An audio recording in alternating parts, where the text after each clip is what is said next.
Brilliant. Well, firstly, thanks for coming into this room. I was a bit worried at the start when I saw the other panel options that we might have a bun fight in the hallway for numbers, so great to see so many people here. It's my privilege to moderate this session with these three amazing, inspiring Irish sportswomen who've all had incredible success in the last few years. I'm just going to introduce all of us just very briefly and then open up with some questions and hopefully have lots of time for you to ask some questions of your own. My name's Ali. I am based in London from Cork. I am Director of Communications and Marketing at Sport England, so we're the equivalent Sport Ireland. We fund and invest in grassroots sports in England. I'm also a huge women's rugby advocate and run a website called scrumqueens.com and write about women's rugby for lots of Irish newspapers from time to time. I'm delighted to welcome firstly Katie George Dunleavy, one of the most successful para-athletes ever to have represented Ireland, having medalled consistently at World and Paralympic Games. Many of you will know that alongside Eve McChrystal, Katie George has enjoyed huge success in tandem cycling, including at last year's Tokyo Paralympic Games, where together they won 2 gold and a silver. While at Rio a few years earlier, they took home gold and silver medals as well. She has also had huge success too in World Championships, and herself and Eve, again, as many of you have seen, were named Team of the Year the RTE Sports Awards recently. Next to Katie George, it's brilliant to have Shirley McCay here. Shirley is a former Irish hockey star, a player who was integral to Ireland's World Cup final run in 2018. Looking forward to talking about that. And a player who has genuine legendary status in her sport after a remarkable 14-year spell in the national team. Just to put context into that, she has played 316 times for Ireland, a cap record for both hockey and for any female sportswoman in Ireland, which is incredible, and is now guiding next generation of stars in Ulster through her role as a performance coach. And finally, we have Vicki Wall here with us, the holder of a very prestigious All-Ireland senior football medal, having played such a big part in Meath's historic season last year. Saw them land the title for the first time. Vikki was player of the match in the final with a fantastic and I think probably unfancied by some win over Dublin, and was later named the TG4 Senior Players Player of the Year. A year earlier, she won the same award for intermediate, which I think gives you a sense of an amazing sort of 12 months or so that she has had. So we'll have a little chat up here and then we'll open up for questions. I want to start by looking back at 2021 for all of you. And Katie George, can I ask you perhaps first of all to talk us through your experiences last year at the Paralympic Games and how you reflect on it now and what your kind of golden memories of it were? Yeah, I mean, of course the memories for us were the medals. We were, you know, it was different compared to Rio. Rio, we were kind of new together. We've been to a couple of years together and we were going for medals, but we didn't know if we were going to. And this time around, we were kind of expecting to.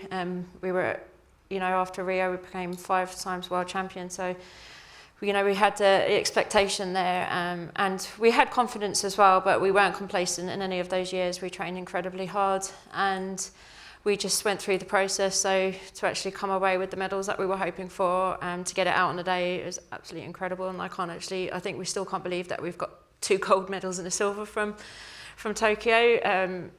Like you say, dreams, it's a dream come true, dreams do come true. So it's something that, to get that, it's still trying, still sinking in really. And the experience between the 2 Paralympic Games, so obviously no crowds this time around, how different was that? Oh yeah, it was different, and really we could tell on the track compared to Rio. In Rio, London, I went to London as well. That was full of 6,000 plus people, and this time there was no one there apart from coaches and the other athletes. So when we even finished the race, you usually hear a big roar of the crowd, and there was just nothing there. So yeah, you kind of were aware of it, but it didn't make any difference to us in our process and what we were doing. And if anything, we are used to it when it comes to our competitions every year in the World Championships. We have no spectators. My mum and dad are usually the 2 or few that are there. So yeah, we're used to actually no spectators in a lot of our competitions, which is really sad, but that's just how it is in paracycling. A lot of people don't know about the sport, and it's getting there, but it's still not supported with spectators and everything. You said after you won Team of the Year that you were kind of blown away by that. I mean, how important is that in terms of, as you say, building the profile and the knowledge base amongst Irish sports fans about paracycling and parasport generally? Yeah, it's absolutely huge, really, to get like we were blown away when we got it, because we have been up for awards before, but when it comes to the Olympic medals, if it's a gold and we've got 2 golds, or a gold that we got in Rio, it's not seen as the same. So to get an award like that is absolutely so important. It's important for our sport to be seen, but also for people, visually impaired children at home, to see what can be achieved, and to, you know, showcase our sport as well. So hopefully that's the start of more to come. Yeah, and I know we'll talk a little bit later, I think, about media profile and the importance of that. I mean, Shirley, you were also in Tokyo at the Olympics a little earlier. I know it ended in disappointment for Ireland, but you've had time to reflect now. I mean, what do you think it will have done for women's hockey in Ireland to be on that stage? Yeah, hopefully massive. I suppose the legacy will remain to be seen, and hopefully in the next few years it will kick on and continue to build on the success, I suppose, of the last number of years. Yeah, we were disappointed. It was sort of bittersweet because, you know, we were the first women's team to qualify for an Olympic Games and created history in that, but we went with greater expectations than what we came away with. So a very special moment and occasion to be able to participate in such a prestigious competition. But yeah, ultimately a little bit disappointed. After 2018 and that great run to the final, it felt like you had just legions of new hockey fans. And, you know, I said to you earlier, I was like becoming a penalty, like taking expert watching on the television and so on. Did it feel a bit different after 2018 with all that behind you and lots more profile?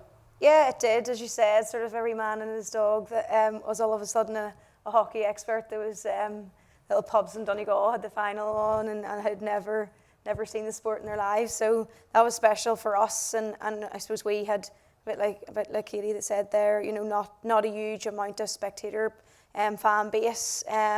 So for us to raise the profile of not just hockey but women's hockey and women's sport was really special for us. And it was even then more special to qualify for Olympic Games. Yeah, and we'll come back and talk about 2018 in a bit. Vikki, I read an interview with you after the All-Ireland final where you said it was like actually quite motivating in the lead up, reading that, you know, you were unfancied or, you know, lucky to be there type scenario. How much does that play into your mind going into the match itself?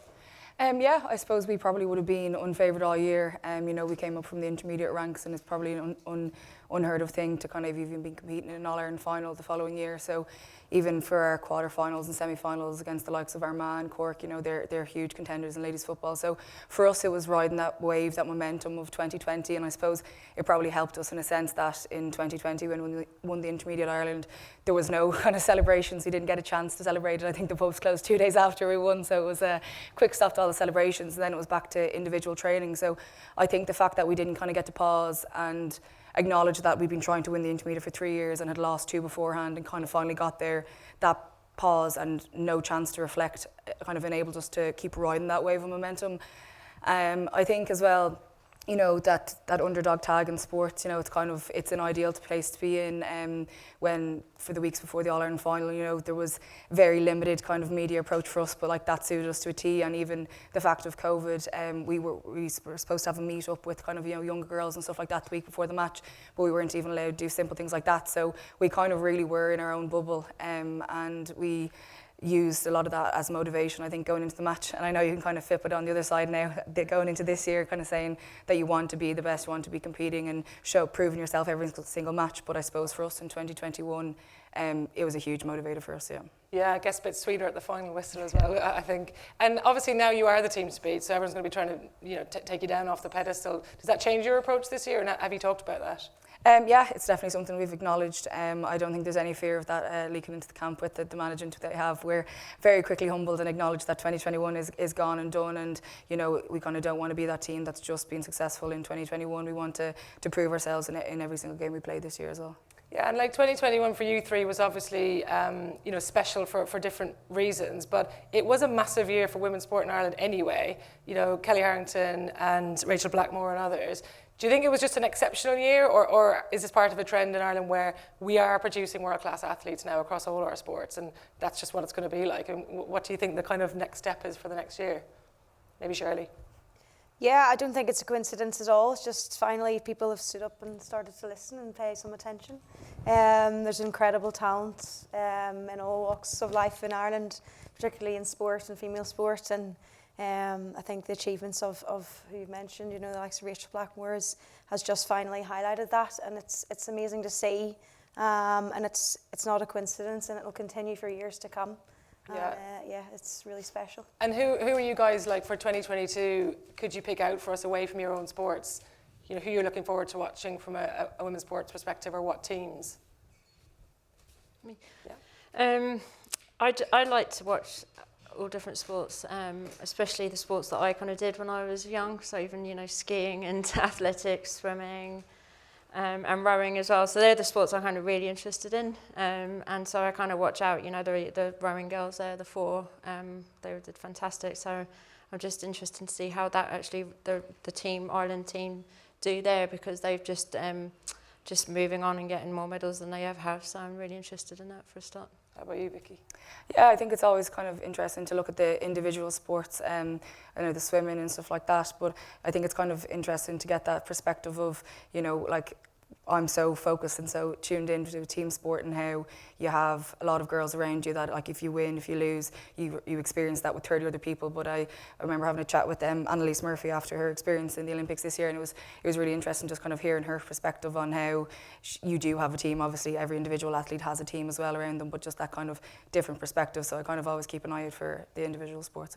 Do you guys get a chance to, you know, meet other Irish athletes, or it's, you know, a small country, you know, getting to kind of get to know the other? I mean, perhaps at the Olympics and Paralympics you get a chance to mix a bit more? Yeah, I think that was something that I found really special in Tokyo, and we were, I think we had 96 Irish athletes there, but we managed to make the most noise in the whole of the village. When the two guys from Skibbereen came home after winning gold in the rowing, everyone was, wow, what's going on here? Because we had a massive, big welcoming home for them, and, you know, clapping and shouting and screaming, and it was amazing. And everyone else was like, oh, what's going on here? You know, and that was really cool, because actually, when you are, as Vikki said, you're sort of, you live in your own bubble and you know all your own, you know, your teammates, but to get to know other sports people, and actually everyone's experiencing the same emotions. And we actually had a few of the individual athletes who ended up sort of tagging onto the hockey girls, because they were sort of like, this is amazing and you guys have so much fun, and we're just so on our own all the time. And yeah, so that was pretty cool. It was really, really good. Yeah, so such a unique experience in the village, I suspect. I'm interested to know a little bit more about your individual journeys. I mean, Kelly George, when we spoke last week, you talked about the switch you made from rowing to cycling, and, you know, arriving over to, I think, Limerick to try out, and, you know, borrowing people's kit and so on. Can you explain how that switch happened and how you got into cycling? It was only in 2011? Yeah, right? 2011, yeah, 10 years ago. Yeah, I was there with the Irish para rowing squad and trialling out for their World Championships, and I missed out on selection, and this was 2011.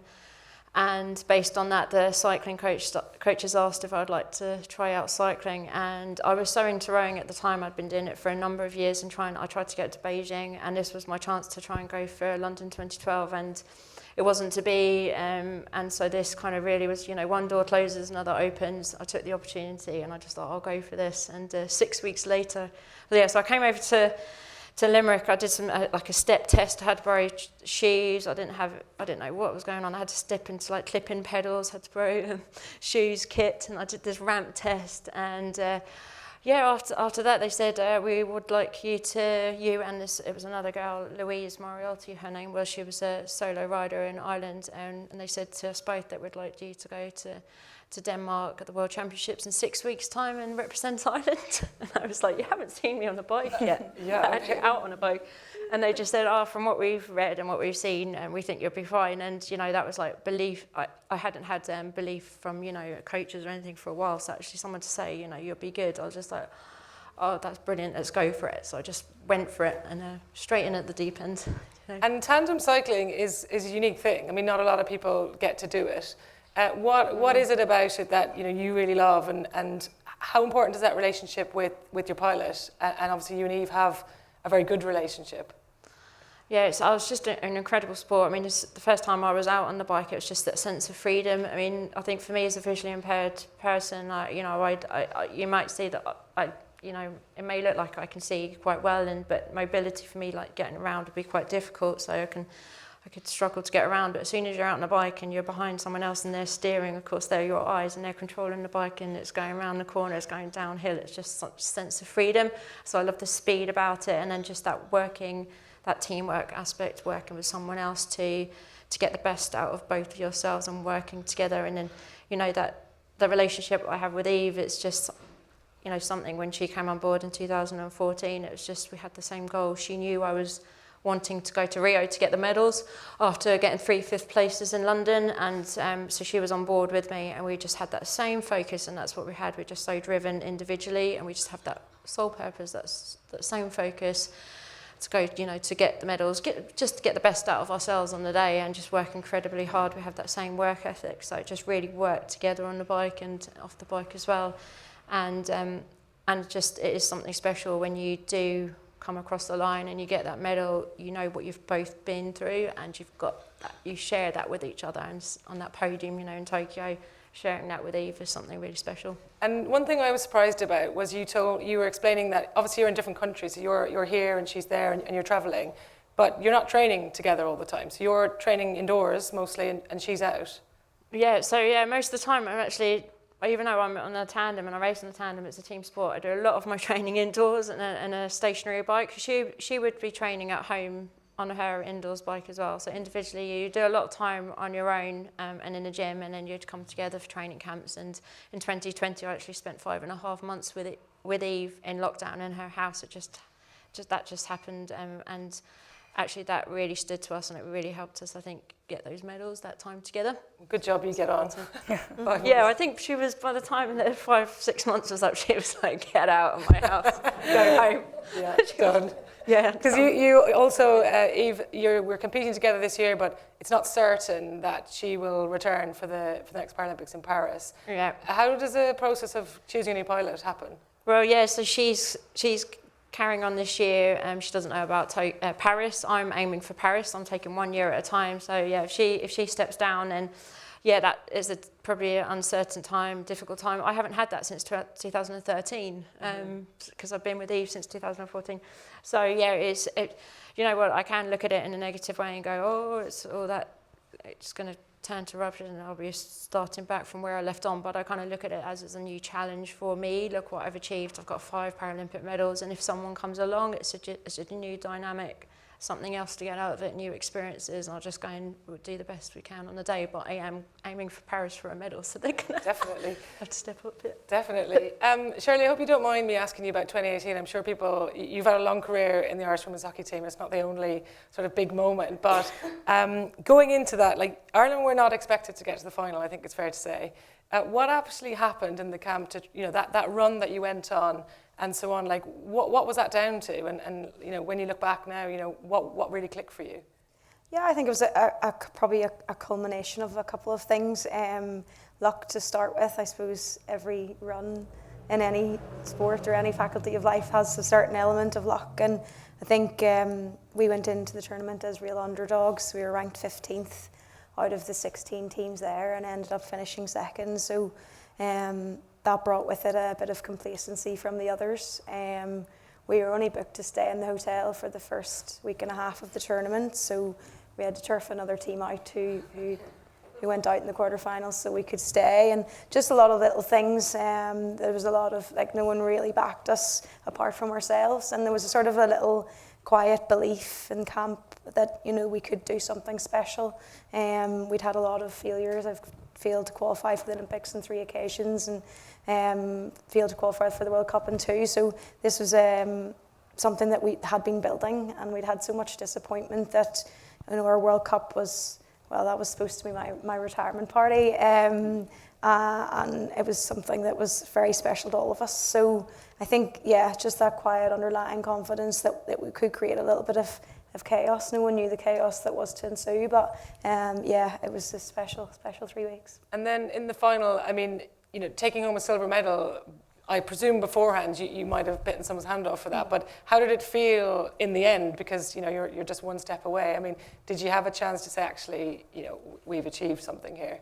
Yeah, again, a little bittersweet. We were really disappointed with how we performed in the final. Obviously, Netherlands the best team in the world for a reason, and absolutely skilled us on that day. But yeah, I think there was more celebrations coming from the silver medal than there were from the gold. So I think that says a lot about, you know, the sense of achievement that we had, and even, you know, sort of looking back, and that really sort of set a real precedence for us for the years that followed, that, you know, we put ourselves on a pedestal, I guess, that we needed to stay on, and build from there. I do want to ask about the penalties. I don't know if people have watched hockey penalties, but they're crazy. They're incredible and very exciting. I mean, they only came in, you said, 3 or 4 years ago. How do you go about, I mean, maybe explain quickly what actually happens if you've never seen it, and how do you go about training for that when, you know, it's a brand new thing, it had never been there before? Yeah, so essentially you've got 8 seconds to score against the goalkeeper, so it's one attacker. Not me, I'm a defender, I don't have very much skill, but 8 seconds for the attacker to score against the goalkeeper. So yeah, no, it's a really exciting change to the format of the game. We didn't have a really good history of it. Actually, it is a little bit longer than what I'd said, because we tried to qualify for Rio, and we got to the final of the qualification process for Rio. We hit the post in sudden death in penalties, so, you know, we missed out on Olympic Games by fine margins. But to qualify for Tokyo, we managed to get a little bit better at them, and beat Canada in a penalty shootout to qualify for Olympic Games this time. So yeah, they take a little bit of practice, but I think it just comes down to who's got more guts on the day, and we've got a lot of very skillful players who showed a lot of bravery. No, they're great to watch. And you said you were going to retire originally after the World Cup. Presumably the lure of the Olympics just too much? Yeah, it was. I didn't want to have any regrets, and I was getting old and slower and hanging in there. And 2018 I thought was going to be it for me, but I suppose our success changed our world rankings, gave us a better opportunity of finally qualifying for the Olympic Games after 3 times of trying and failing. So I had a decision to make, and it was whether I'd try and hang on. Well, what I hoped was 2 more years, and it turned out to be 3. But yeah, no, it was worth it in the end. So. And just lastly, you're working now with young talent coming through up in Ulster. What's your take on kind of the future of Irish women's hockey? Like, where is it going over the next few years? What are you expecting? Yeah, as I say, just trying to keep building that momentum. As Vikki mentioned earlier, it's easy to get there, but it's harder to stay there. So it is important we keep qualifying for major tournaments. The girls are going to the World Cup this summer, which is massive for them, and they'll have another difficult qualification process to get to Paris. But yeah, no, there's special times ahead, and I think particularly for women's sport, and there's just so much more visibility and role models for young girls to look up to, and that's very important. And Vikki, just to you, I mean, it's a bit of a cliche, but you guys have been through a bit of a roller coaster over the last sort of 18 months, intermediate title and senior title back to back. When you came into the senior ranks, did you honestly expect that we could get to the final and win this in your first year, or what was the kind of mindset going into last season? I can't say we woke up in January and said, yeah, we're going to win the All-Ireland final, but I think it's definitely been an accumulation of a few years. When I first came in, we had a huge amount of retirements in the same year, so it was a very, very young team. You know, I was 16 lining out, and I just don't think that would happen nowadays. You know, there's a huge panel there. We had some horrendous losses. You know, we lost to Cork by 40 points I remember it was the first game I played in television, and I was like, that is haunting. And Mum was still watching. I'm like, why are you watching that game? But yeah, so like we had a good mix in 2020 of girls that had been through that kind of terrible stage, but then also some young girls that have come up the ranks of underage that just didn't know anything other than winning.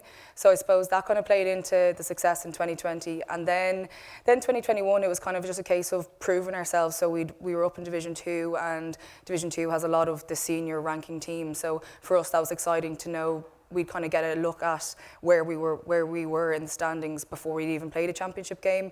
So I suppose we played our first game against Kerry, and they beat us, and that was at home in Navan. And kind of, I think after that game, we kind of sat in the dressing room, and it was a kind of a feeling of we hadn't done ourselves justice that day, but also that we could, and that there was kind of that feeling of like Kerry have been a senior team that in the last few years have been in All-Ireland semi-finals, and kind of we weren't too far off. So I think that kind of those small moments, and then going back and beating Kerry in Croke Park in the league final by a significant amount, like that was kind of it kind of was a catalyst, and it was kind of an acknowledgement of, okay, like if we actually do what we say we are going to do and stick with the kind of plan that we've been given at the start of the year, these are the results you can get. And then we got a tough group for championship, but again, it was kind of, we always felt this year that we had something to prove in every game we were playing, so we got a chance to play Tip and Cork, who we obviously had significant losses against the last time we played them, and then Tipperary, who we'd lost to in the intermediate final in 2019. So they were kind of those matches where like there was 20 things you could list off the top of your head that were motivating you, so there was definitely no lack of motivation going into any of those matches. And it was kind of throughout the year there was small turning points that kind of all accumulated to that kind of big day. And there was matches that in previous years, tight margins, we would have given a terrible kick out and kind of conceded a late goal, whereas like those small things started to change over time. And then by the time we got to the All-Ireland final, I think no matter who was playing on the day, you know, there was girls that missed out in a jersey, but it was that everyone was so conditioned to knowing every single role on the pitch, and everyone was so sure of their role and their job that kind of to be honest, on the day, once we got on the pitch, like there wasn't actually much thinking in my head. It was literally just kind of muscle memory of being instilled, the same things being instilled to us all year. So yeah, it was an accumulation of a lot of things. Yeah, and what's the impact been in Meath like since the win amongst, you know, all of the playing kind of population there? Yeah, it's been fairly outrageous. I can't say I was expecting it at all, to be honest. I think we were definitely in a bubble for the week after, just kind of all sticking together with the team. And then kind of you're going back to your clubs, and we were playing club football, and just even like I remember the first game we played, I'm from Dunboyne in Meath, and we have two pitches, and usually, you know, we'd get our parents and, you know, our friends, and you'd get the odd couple of hundred for a championship match and stuff like that. But I remember going down to the first game we played, and like the place was just mobbed, and like there was little teenage lads kind of ripping into it saying, "Can we get a picture?" And I was like, "Where are we?" Like, so it's definitely has had a huge impact. We've been to lots of the clubs with the trophy in the last while, and just even hearing kind of the managers and stuff like that saying that when they had their first kind of nursery and under 8s and under 10s training back, that they actually couldn't facilitate the numbers. Like that's unbelievable progress for ladies Gaelic football, and the fact that it's growing more and more. Like as in, if that's the only positive impact we've had, it's been a great one. And I know anyone here who knows GAA will know that if you win an All-Ireland, the celebrations afterwards tend to be fairly outrageous. How did you manage it? What did you do that week? We didn't go home much now, to be honest. We stayed together for the full week after, and definitely made the most of it. So yeah, it was a harsh reality going back to club training the week after, but it was definitely worth it. I was going to say that she's telling you a lot less than she told me earlier. There was definitely more detail to it.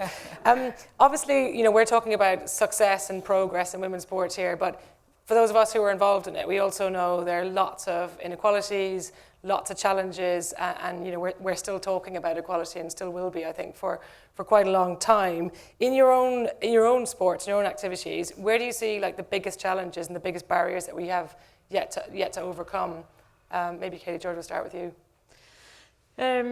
The coverage for the sport, really, paracycling in general. So it's not necessarily, you know, compared to cycling, so even separate from the women, it's a disability sport, so there's no equality there, and yeah, that needs to be covered more. And then the women cycling, yeah, I mean, that's moving on, there's more entries and that's getting better, so I think that's visibility out there and teams coming on.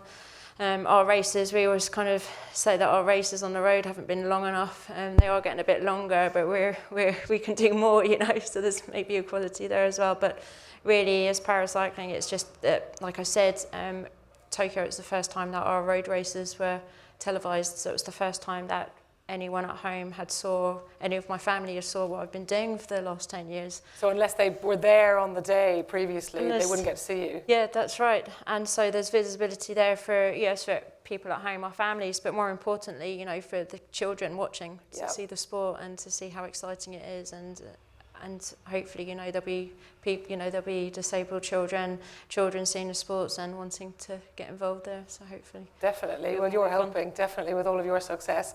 How about in hockey? What are the challenges there in the next few years? Yeah, I think we're fairly lucky in the sport of hockey in terms of, you know, fairly gender balanced in terms of, you know, visibility and facilities, and I think the challenges maybe lie in so many sports and all walks of life at board level, at coaching, at, you know, as you get up executive level. I think the top sort of 16 teams in the world in the female side, there's one female coach at the realm. So I think that's sort of definitely, I think, the way that we can make more progression is how can we get more leaders, not just playing, but behind the scenes, volunteering, officiating, executive board level, instead of having your average middle-aged white man making all the decisions. Yeah, and the same I think is true of most women's sports, to be honest. How about football? You have accelerated away quite a bit, and TG Cahir obviously making a huge investment and really growing the profile of the game, but presumably there are still lots of battles being waged behind the scenes. Yeah, I think the girls have touched on it as well. It's that visibility, accessibility and coverage of the sport as well is definitely plays a huge part of it. I think I've kind of been asked this question before, and it's kind of the two I can see two sides of it, as in, like, since I've come in on a personal note from 2015 to now, like, the changes are incomparable, and like the access we have to facilities and the things we have is remarkable. But then in contrast, when you still compare to the male side of things, it does come down to the LGFA and the GAA being separate entities, and the fact of you're still paying for facilities that are owned by the GAA at the end of the day. So yeah, I definitely don't have the perfect answer. I think there is still major differences in some aspects of it, and I think it depends on the sport. I think in ladies Gaelic football, I think it is growing very quickly, and there is a lot more coverage of it, and TG Cahir and Lidl and the likes of those sponsors have been outrageous for our sport, like, as in the things they've done. They've brought it on leaps and bounds. But then I think you look at that side of it, and then you still bring it back to there is still clear differences in the male and female sides of it. So I don't think I have the perfect answer for it, to be honest. That's fine. I mean, just before we ask if people have questions, I just want to touch on one last topic, which is about women in sport really finding their voice in recent years. So I think for those of us who've been involved in women's sports for a long time, women often felt they couldn't speak up and raise issues. They felt they had to sort of show a bit of gratefulness, I think, for the meagre amount they might have been given, and that definitely seems to be changing. And we're seeing a lot more. We talked last week, you and I, Vikki, about the Irish women's rugby team, sending a very public letter to the RFU, sort of saying this isn't good enough, and we actually have lost all trust in you. I don't think we would have seen that a few years ago. And lots of other women speaking out on social issues, and not just about their own sport, but around race in sport or LGBT support and so on. Where do you guys stand on that? Like, I mean, does it distract you as athletes when you're asked to comment about all of these things? Or do you think, actually, I've got a profile now, it's a good time to maybe use it? Maybe we'll go back this way. So Vikki first. Yeah, I don't think you can ignore a lot of those issues. I think what you said is right. If you have a platform, you kind of have to use it. And, like the IRFU and the women going and doing that, like, as in, to me, even in a different sport, like, as in, it's so inspirational. And seeing that, it's kind of, it's outlining that, like, there's expectations there and that we should have standards. And even using that example of the younger girls coming up, like, they haven't seen not having these things. So even their next generation, like, they'll just see these as basics. They won't see these as in, like, advantages and things that we haven't gotten years ago. They'll see them as basic necessities of having these recovery, having the access to physios and gyms and stuff like that. So I think especially, like you mentioned, the IRFU, like, and those things, like, I saw that video of the change rooms in Connacht, and I know it's just one example of a lot of things, but, like, I genuinely just shocked, like, as in that's still kind of occurring, and that's just one example. So that, for people who haven't seen that, was the Connacht women's rugby team. So they're playing their interpros, and they were getting changed in kind of like a prefab thing, but it was next to a dump, and there was rats and mice kind of running around. So someone took a video. And I think the thing about that is that was not a one-off. It's just someone actually put it on Twitter, and so everybody could see it. So yeah, it's a good example, I guess, of people using their platform and saying it's not good enough. How about you, Shirley? When you 300 plus caps for Ireland, good profile. I mean, do you feel like almost compelled now as an athlete to have an opinion on various social issues and so on? Yeah, I think it's really important. We always talk about visibility, and if we sit here and be quiet, then there's absolutely no visibility, and it's not seen as that's okay. It's almost like, no, you shouldn't say anything, or how dare you do that, or why is that video gone there? So I definitely think it is important, and in all walks of life, that we're not opinionated. We're just speaking our feelings. I think. As Vikki said, the younger generation, for them to see that it's okay, that it's not new, that it's not, you shouldn't be scared or feel that you've been hushed into, or we're just grateful for what we have, just be thankful. It's so important. And in 10, 15 years' time, it'll just be the norm. It'll not be People won't have to do that. And how about you, just finally, Katie George? How do you feel about using your voice to, be yourself or to raise issues across your own sport? Yeah, it's important. I think it's very important as well, and it's something probably that I don't do well. I probably could do better. Probably the confidence part of it, but it is really important, and you can see, say 2 years ago nothing was said, but now more women are speaking out. You have the famous gymnast there in Tokyo, Simone, wasn't it? And so you'll see other girls will see that it's okay to just speak the truth, speak your mind. So hopefully and talk about your mental health. Yeah, that's right. Yep. Yeah, huge thank you to the three of you. It's incredibly inspiring, so interesting and thought-provoking to listen to you. Thanks to all of you for coming and asking amazing questions, much better questions than I had on my sheet, so I'm really grateful for that. Enjoy the rest of the evening, and thanks again.